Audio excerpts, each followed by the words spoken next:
ಶ್ರೀ ಚೌಡೇಶ್ವರಿ ದೇವಿಯ ಭಕ್ತ ಮಹಾಶಯರೇ ಹಾಗೂ ಬಂಧು ಮಿತ್ರರೇ ಹಾಗೂ ನನ್ನ ಸ್ನೇಹಿತರೆ, ಇದೇ ಬುಧವಾರ 10/12/2025 ನಮ್ಮ ವೇಮಗಲ್ನಿಂದ ಕಾಕಲಘಟ್ಟ ಹೋಗುವ ದಾರಿಯಲ್ಲಿ ಚೌಡೇಶ್ವರಿ ದೇವಿಯ ದೇವಾಲಯವನ್ನು ನಿರ್ಮಾಣ ಮಾಡಿರ್ತೇವೆ.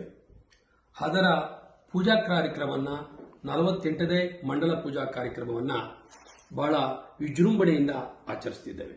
ಆದ್ದರಿಂದ ತಮ್ಮನ್ನ ಬಹಳ ವೈಯಕ್ತಿಕವಾಗಿ ತಮ್ಮ ಬಳಿ ಬಂದು ಕರೆಯಬೇಕಂತ ಬಹಳ ಆಸೆಯನ್ನು ಇಟ್ಕೊಂಡಿದ್ದೆ. ಆದರೆ ಸಮಯದ ಅಭಾವದಿಂದ ತಮ್ಮನ್ನು ಕರೆಯಲು ಸಾಧ್ಯವಾಗ್ತಿರಲಿಲ್ಲ. ಆದ್ದರಿಂದ ತಾವೆಲ್ಲರೂ ಕೂಡ ಇದೇ ವಿಡಿಯೋನ ಆಮಂತ್ರಣವನ್ನು ತಿಳಿದು ಯಾರೂ ಅನ್ಯತಾ ಭಾವಿಸದೆ ಬುಧವಾರ 10 ಗಂಟೆಗೆ ಮಹಾಮಂಗಳಾರತಿ ಪ್ರಸಾದ ವಿನಿಯೋಗ ಇರುತ್ತದೆ.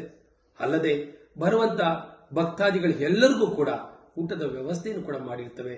ದಯಮಾಡಿ ಬಂದು ಆ ತಾಯಿಯ ಆಶೀರ್ವಾದಕ್ಕೆ ಪಾತ್ರರಾಗಬೇಕಂತೇಳಿ ಬಹಳ ವಿನಮ್ರತೆಯಿಂದ ಪ್ರಾರ್ಥನೆ ಮಾಡುತ್ತಾ ನಿಮ್ಮನ್ನ ಕರೆಯ ಬಯಸುತ್ತಿದ್ದೇನೆ. ದಯಮಾಡಿ ಎಲ್ಲರೂ ಯಾರು ತಪ್ಪಾಗಿ ಅರ್ಥೈಸದೆ ದಯಮಾಡಿ ಬಂದು ಆ ಪೂಜಾ ಕಾರ್ಯಕ್ರಮದಲ್ಲಿ ಪಾಲ್ಗೊಂಡು ನಮ್ಮನ್ನು ಹಾರೈಸಬೇಕಾಗಿ ತಮ್ಮಲ್ಲಿ ಸವಿನಯ ಪ್ರಾರ್ಥನೆ.